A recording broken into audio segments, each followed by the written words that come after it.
See, one question I have taken from your NCERT common area. Given tan A is equal to 4/3, find the other trigonometric ratio of angle A लिखा हुआ है. तो first आप क्या करेंगे इसमें, you will draw the figure. और figure भी किसके बेस पे आपका देगा, on the basis of the, on the basis of A. tan A is equal to आपका नाम देखिए 4/3. इसका मतलब सीधा सीधा है. इसका मतलब देखो, in front of angle A perpendicular should be दिया.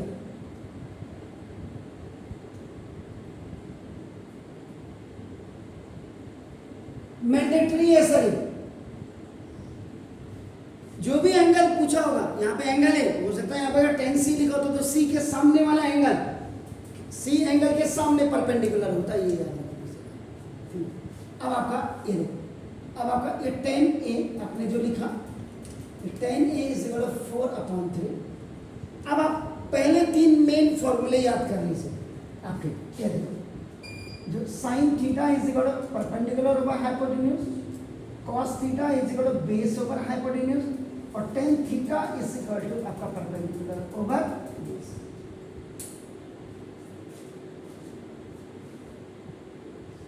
थीटा हमेशा इंक्लाइनेशन होता है. Theta will be always in between of the hypotenuse और बेस, आइदर और हाइपोटेन्यूज और परपेंडिकुलर के बीच का. परपेंडिकुलर और बेस के बीच का जो एंगल होगा दैट विल बी ऑलवेज 90. वो ए हो या बी हो या सी हो, कॉर्नर्स के नाम आपका डिफरेंट हो सकते हैं, but where the perpendicular are there, यानी कि the horizontal line is intersected by a vertical line at 90 degree, that is perpendicular, and that perpendicular is equal to 90 degree. ये आपका बिल्कुल क्लियर. तो देखो, अब फॉर्मूला लिखिए. ए में क्या फर्क है आपको मैं यहाँ पे क्लियर कर दूँ. ए ये पार्ट हो और थीटा ई वाला पार्ट हो. अब आप अपनी बेजे में ये क्लियर करें. ए कॉर्नर हुआ, वर्टेक्स हुआ, और थीटा इंक्लाइनेशन हुआ, दो साइड्स के बीच का एंगल. तो ना अब ये क्या हुआ, परपेंडिकुलर ओवर बेस है. देखिए, अब आप इसमें राइट एंगल ट्रायंगल बनाएंगे. This A, this is B, this is C. 4/3. अब आजकल नया ट्रेंड आया है कि रेशियो में, देखो रेशियो में इसमें आपका के लगा. हमारे जमाने में के ऐसे फालतू का फंड का जो काम करवाना है वो तो नहीं करवा रहे, जबरदस्ती में इसमें के की जहाँ जरूरत है वहाँ लगाए. नहीं, यहाँ तो के की जरूरत नहीं है, तो क्या फायदा पड़ता है, लेकिन वो लगाना पड़ेगा. नहीं लगाओगे तो होम जो अभी आपके जो बोर्ड के इससे पहले के जो क्वेश्चन है उसमें मास्टर ही आपकी खाल खींच देगा आपके स्कूल में. क्यों नहीं लगाया, मैंने तुझे पढ़ाया था. अच्छा, तो देखो अभी हो गया. इसको हाइपोटेन्यूज को पहले आप फाइंड आउट करोगे. के का मतलब कांस्टेंट. तो ना इन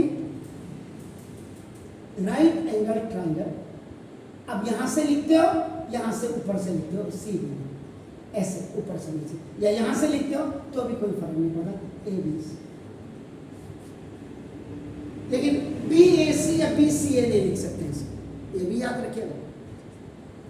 कायदे से तो परपेंडिकुलर, ये भी जमता नहीं है, जमता तो यही है. राइट एंगल बीच वाला ये बीच वाला जो राइट एंगल है,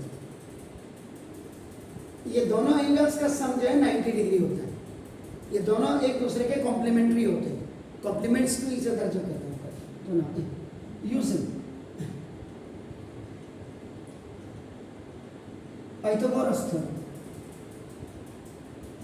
पाइथागोरस थ्योरम क्या है? In a right angle triangle the square of the longest side is equal to the sum of the squares of the other two rest sides. Now देखो this, तो ये hypotenuse का square is equal to base का square और plus perpendicular का square. Hypotenuse आपका देखो ना AC का square is equal to base 3k का स्क्वायर प्लस दिस 4k का स्क्वायर। तो ना AC square is equal to 9k square 3 3 जा 9 k जा 4 4 जा 16 k जा। तो ना AC square is equal to 25k square. और आपको मजे की बात बताऊं, CBSE में 98% बच्चा तो उसको तो पता ही नहीं होगा के क्यों लिख रहे हैं, वो तो लिखता ही नहीं होगा। ये उन बच्चों के लिए जो 2% बच्चे हैं पढ़ने वाले बच्चे, उन्हीं को पता है कि रेशियो का हमेशा कॉन्स्टेंट्स में तब्दील किया जाता है। अब देखो एक साइड से जब आप इसके दो मेथड हैं, इसको करने के भी दो मेथड हैं।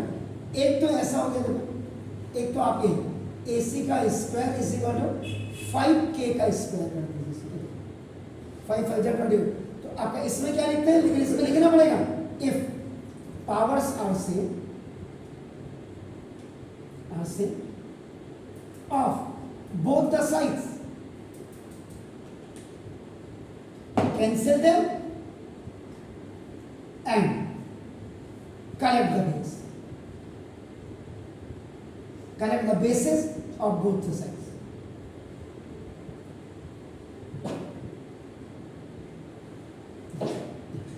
इससे ये कैंसिल हो जाएगा। तो देखो AC is equal to 5k। एक तो ये है सर, और दूसरा क्या है, यहां से स्क्वायर हटेगा तो दूसरी तरफ आपका प्लस माइनस रूट के अंदर आएगा 25k स्क्वायर।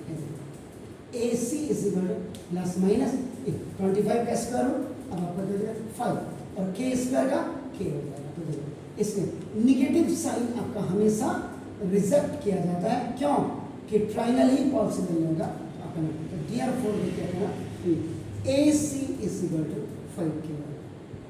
AC क्या है, हाइपोटेन्यूज। अब ये आपने फाइंड आउट किया और फाइंड आउट करके आपने जो 5k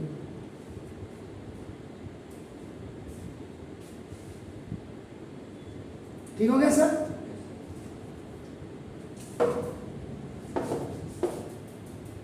पहले ऐसे डंडे पढ़ते थे इसी कोचिंग में, आज आप डंडे नहीं मार सकते, अगर बापरे वहां पहुंच जाएगा पढ़ने के लिए ना। देखिए अब इसमें 10a है, तो 10a के बेस में आप cot a निकाल सकते हैं, क्योंकि cot a इसका 1/10 है। This is the reciprocal। तो cot a is equal 1/10a की वैल्यू देखो आपका 4/3। If a is separate and b by c is separate, तो आपका देखो AC by b हो जाता है। ये रेशियो एंड प्रोपोर्शन के फॉर्मूले हैं। आपका देखो cot a is equal 3 into 1, ये ऊपर चले जाएगा अपॉन 4 is equal 3/4।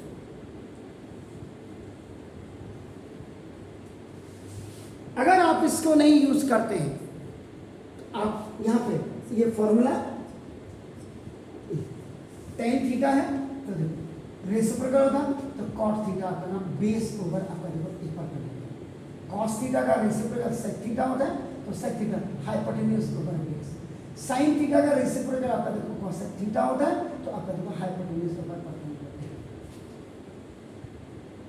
इसीलिए 3 मेन हो गए और 3 इसके सहायक हो गए, हेल्पिंग वाले आपका हो गए।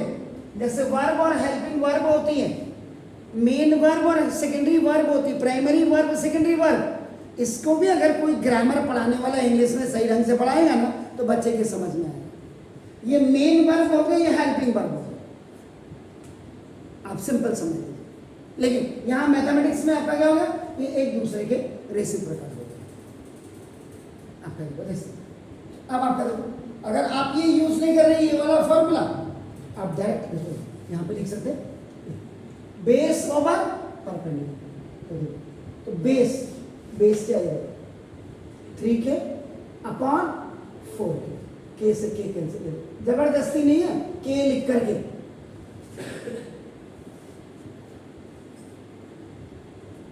आप ऐसे रेसिप्रोकल से करिए। ये कहाँ रेसिप्रोकल कहाँ लगेगा, जहाँ साइन होगा उसका कॉसेक निकालना होगा, जहाँ सेक होगा उसका कॉस निकालना होगा, जहाँ कॉट होगा उसका टेन निकालना होगा, टेन का कॉट, सेक का कॉस, कॉस का सेक, साइन का कॉसेक, कॉसेक का साइन। आगे बेजे में घुस गया। अब बाकी और, अब देखो साइन ए, क्योंकि उसने बोला है साइन ए। सारे एंगल टेन ए दिया था, एक दिया था, एक दिया था, बाकी 5 निकालो, 1 2 3 4 5, इसमें से एक निकाल दो। अब देखो साइन ए, ये हमने दूसरे नंबर पे क्योंकि हमने क्यों निकाला? कोई पूछ सकता है सर साइन तो पहला होता है। अरे बेवड़े, साइन पहला होता है, 10 दिया था, 10 का मैंने सीधा सीधा रेसिप्रोकल निकाल दिया, उसको पहला बना दिया, क्या दिक्कत है तुझे ना? साइन ए परपेंडिकुलर ओवर हाइपोटेन्यूज, परपेंडिकुलर क्या है आपका? देखो आपका बी सी, और ओवर आपका देखो सी, वैसे तो ये देखो आपका दिस क्या होगा 4k अपॉन 5k, देखो k से k, देखो 4 upon 5। Cos, cos A base over hypotenuse, base क्या है 3k, हाइपोटेन्यूज क्या है देखो 5k, k से k कैंसिल, देखो 3 है। अब यहां पे दो चीजें काम करती हैं। आपने कॉस ए लिख दिया, इसका अगर आपको रेसिप्रोकल निकालना है, दोनों चीजें बता रहा हूं सर, तो कॉस का रेसिप्रोकल क्या होगा सेक, तो सेक ए इज इक्वल आपका क्या होगा 1 upon cos A, 1 upon cos A की वैल्यू क्या हो गई 3/5। देखो फॉर्मूला आपने यूज किया a is separate b by c, तो आपका देखो 5 1 जा 5, देखो 5 into 1/3, तो ये आपका जो सेक ए है, तो सेक ए इज इक्वल 5/3 आ गया। और अगर आप ये नहीं करना चाहते हैं, आपका देखो sec A is equal to hypotenuse over base, hypotenuse आपका देखो ना AC अपॉन बेस B, तो देखो AC 5k अपॉन 3k, तो देखो आपके पास पूरे ऑप्शन हैं, लेकिन सर यहां से जाने के बाद, घर जाने के बाद अगर आप 1 घंटा नहीं बैठते हो तो फिर मुश्किल है सर। मैंने आपको बोला CBSE में अगर मुझे आज HRD मिनिस्टर बना दिया जाए, सिर्फ एक स्कूल से एक ही बच्चा आएगा फर्स्ट, जैसे 2008 से पहले होता था, इतना याद रखिए। इसलिए पूरी मेहनत करो, और CBSE को कोई फर्क नहीं पड़ता, उसको तो टेम्पो हाई चाहिए, वो तो उछल रहे हैं हमारे बच्चे, इतना परसेंट रिजल्ट आ रहे हैं। अरे बेवकूफो, इतना परसेंट रिजल्ट अगर आ रहा है, बार बार कह रहा हूं, नीट का देखो शर्म से मर जाना चाहिए सबको, वो चाहे कोचिंग सेंटर वाले हो या, और ये रिजल्ट जो आप लोग क्या आ रहे हैं कोचिंग के बेस पे ही आ रहा है, ये याद रख लीजिए, आपके स्कूल के बेस में कोई रिजल्ट नहीं आ रहा है। हमको तो, मैं भी तो 55-56 साल का बुढ़ा हो गया हूं, मैं भी तो इतने सालों से पढ़ाई रहूंगा कि किसके बेस में कौन सा आ रहा है। इसके बाद देखिए अब आपका सेक, कॉस से सेक आ गया, साइन से देखिए cosec, cosec A is equal reciprocal बना दीजिएगा 1/sin, और ये आपका होगा अब 1/sin ए, साइन ए की वैल्यू क्या करा 4/5, फिर यही formula a is separate b by c, it will go up, तो 5 into 1/4 हो जाएगा। तो नाम देखो cosec a is equal to 5/4। अगर बच्चे रेसिप्रोकल नहीं लिखना चाह रहे हैं तो आपका देखो और cosec a is equal to आपका देखो ये फॉर्मूला देखिए आपका हाइपोटेन्यूज ओवर परपेंडिकुलर। हाइपोटेन्यूज क्या है सर AC अपॉन परपेंडिकुलर क्या है ना, देखो BC, AC आपका क्या है सर 5/4। तो पास होने की दृष्टि से कभी मत पढ़ो, मेहनत करने की दृष्टि से, आगे कंपटीशन निकालने की दृष्टि से किसी को कोई फर्क नहीं पड़ता, ये आ गया। अब आप घर में जाकर के इसमें क्या कर सकते हैं, एक्स्ट्रा क्वेश्चन इसी का बना सकते हैं। सर किसने बोला किताब की जरूरत होती है, मैं तो आप सिर्फ यहाँ पे चेंज कर दीजिएगा, यहाँ पे ये जो लिखा हुआ है find the other trigonometric ratio of angle C. B नहीं निकाल सकते क्योंकि बी क्या है 90 डिग्री। तो यानी कि इसका मतलब क्या है, अब साइन सी निकालिए, आप कॉस सी निकालिए, आप टेन सी निकालिए, आप कॉट सी निकालिए, आपका देखो आप सेक सी निकालिए और आप कॉसेक सी निकालिए इसी फिगर से। ये हुआ एक्स्ट्रा। और फिर कहते हैं कोचिंग वाले क्या पढ़ाते हैं, कोचिंग वाले ये पढ़ाते हैं जो तुम नहीं पढ़ाते हो। Do it. सर इसमें एक वैल्यू तो पता होनी चाहिए ना।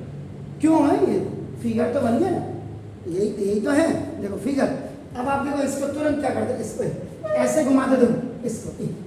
ये जो फिगर है आपको देखो फिर बना करके दिखा रहा हूं मैं, यही तो दिमाग लगाना है अंकल। देखो ए बी, ये आपका 90 डिग्री है। यहां देखो ए था, ये सी है, ये 4K है आपका, देखो ना ये 3K है आपका, देखो ना ये 5K। आपने क्या किया, अभी फिगर की ये पोजीशन है, अब फिगर को आप ऐसे रोटेट करो, ये रोटेट करो, यानी कि रोटेट करने का मतलब क्लॉकवाइज घुमाओ। अब यहां पे भी दो चीजें, आप क्लॉकवाइज घुमाओ या एंटी क्लॉकवाइज घुमाओ, ये आपके ऊपर डिपेंड करता है। मैं कह रहा हूं क्लॉकवाइज घुमाओ। ये अब ये ऊपर क्या देखो, आप देखो ये ऐसे गया, ए देखो आपका ऊपर गया, बी देखो यहां गया और सी आपका देखो यहां। ए बी क्या है, अब आपका देखो 3K, ये आपका ऑलवेज 5K रहेगा। अब सी के लिए ये आपका जो रहेगा परपेंडिकुलर, ये आपका जो रहेगा बेस। तो sine C is equal to perpendicular होगा, यानी कि यहां जो आप देख रहे हैं इसमें जो कॉस की वैल्यू है वो यहां साइन की वैल्यू होगी। कॉस की वैल्यू यहां क्या है 3/5। तो ये है सिंपल। एक्स्ट्रा ऐसे किया जाता है सर, एक्स्ट्रा कोई एक्स्ट्रा बुक की जरूरत नहीं।